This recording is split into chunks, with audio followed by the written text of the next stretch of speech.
अभी हमने दक्षिण दिशा में यमराज और धर्मराज के 14 नाम से तर्पण किए।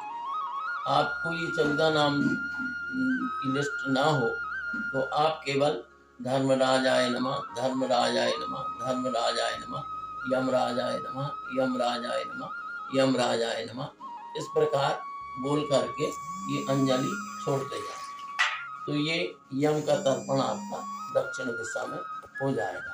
अब ये हम अपने पितरों का, जो पिताजी हैं, दादा हैं, परदादा हैं, माता है, दादी है, परदादी है, नाना है, परनाना है, वृद्ध नाना है, नानी है, परनानी है, वृद्ध नानी है, उनके, और जो हमारे बड़े भाई वगैरह जो चले गए हैं उनके नाम से चाचा है, बुआ है, और यदि आपकी पत्नी चली गई है, पत्नी नहीं है तो पत्नी के नाम से, गुरु के नाम से, ये सारे दक्षिण दिशा में उनके नाम से तर्पण किया जाएगा। अब आप देखिएगा, सबसे पहले हम पिताजी का नाम ले रहे हैं। अद्य अमुक गोत्रोत्पन्ना, आप अपने पिताजी का नाम लेंगे, हमने अपने पिताजी के नाम, आप अपना गोत्र नाम लेंगे और छोड़ेंगे इस प्रकार। अद्य अमुक गोत्रोत्पन्ना, यानी गोत्र, आप गोत्र नाम लें। अद्य अमुक गोत्रोत्पन्ना, पिताजी का नाम ले लें। अस्मत् पिता अमुक शर्मा, यदि ब्राह्मण है तो शर्मा, क्षत्रिय है तो वर्मा, और वैश्य है तो गुप्ता, और यदि शूद्र है तो दास। इस प्रकार कह करके अब हम आपको प्रैक्टिकल बता रहे हैं कि अद्यम वशिष्ठ गोत्रोत्पन्ना श्री चिंतामन शर्मा वसुस्वरूपस्त्रपतामदम तिलोदकम तस्मै सुधा नमः। ऐसा 3 बार करना है। इस प्रकार की सुधा नमः, सुधा, तस्मै सुधा नमः, तस्मै सुधा नमः, तस्मै सुधा नमः, ऐसा। अब ये हो गया पिताजी का।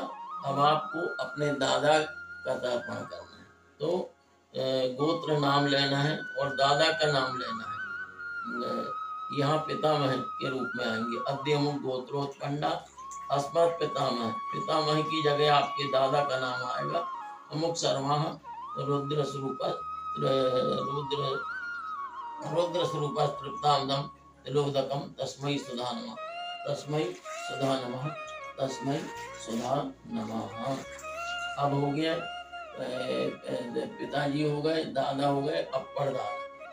परदादा का नाम गोत्र लेना है।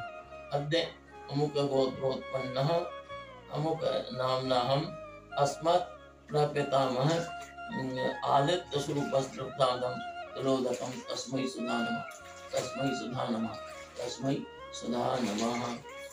ये हो गए पिताजी का। अब मातृ पक्ष में हम आ रहे हैं। तो मातृ पक्ष का सबसे पहले माता का नाम लेना है, गोत्र और उनका नाम। अद्य अमुक गोत्रोत्पन्ना, अपनी माता का नाम। अस्मत् पितामही अमुक देवी, जो भी है, अमुक देवी गायत्री स्वरूपा भक्तादम तिलोदकम तस्मै सुधा नमः। वहाँ हमने पितरों के लिए तस्मै कहे थे, यहाँ तस्यै कहेंगे।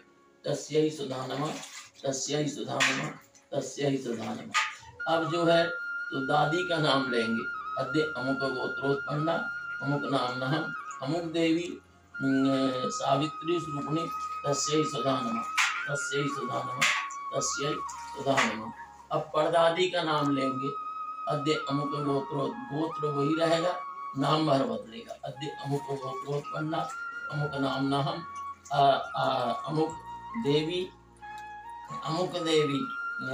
सावित्री स्वरूपिणी तिलोदकम तिलोदकम तस्यै सुधा नमः, तिलोदकम तस्यै सुधा नमः, तिलोदकम तस्यै सुधा नमः।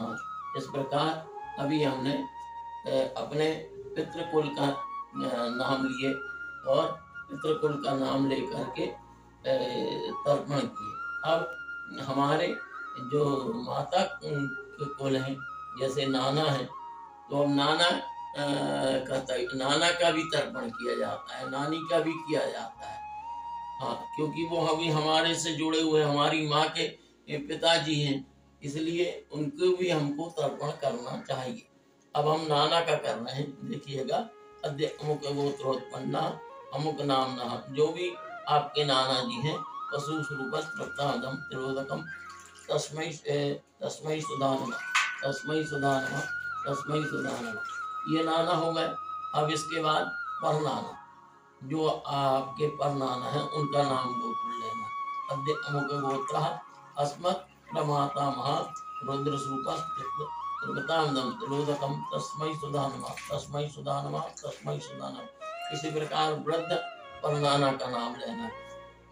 अद्य अमुक गोत्रोत्पन्ना अमुक नामनः वृद्ध प्रमातामह अमुक आदित्य स्वरूपस्तुप्तां तिलोदकम तस्मै सुधा नमः, तिलोदकम तस्मै सुधा नमः, तिलोदकम तस्मै सुधा नमः। अब नानी का नाम लेना है। अद्य अमुक गोत्र अस्मत् मातामही अमुक देवी गंगा रूपम तिलोदकम तस्यै सुधा नमः, तिलोदकम तस्यै सुधा नमः। अब परनानी का नाम लेना है। अद्य अमुक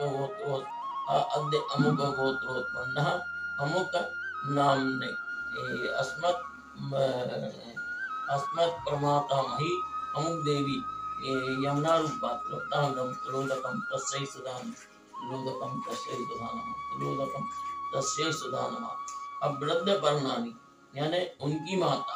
अद्य अमुक गोत्रोत्पन्ना अस्मत् वृद्ध प्रमातामही अमुक देवी सरस्वती रूपा तिलोदकम तस्यै सुधा नमः, तिलोदकम तस्यै सुधा नमः।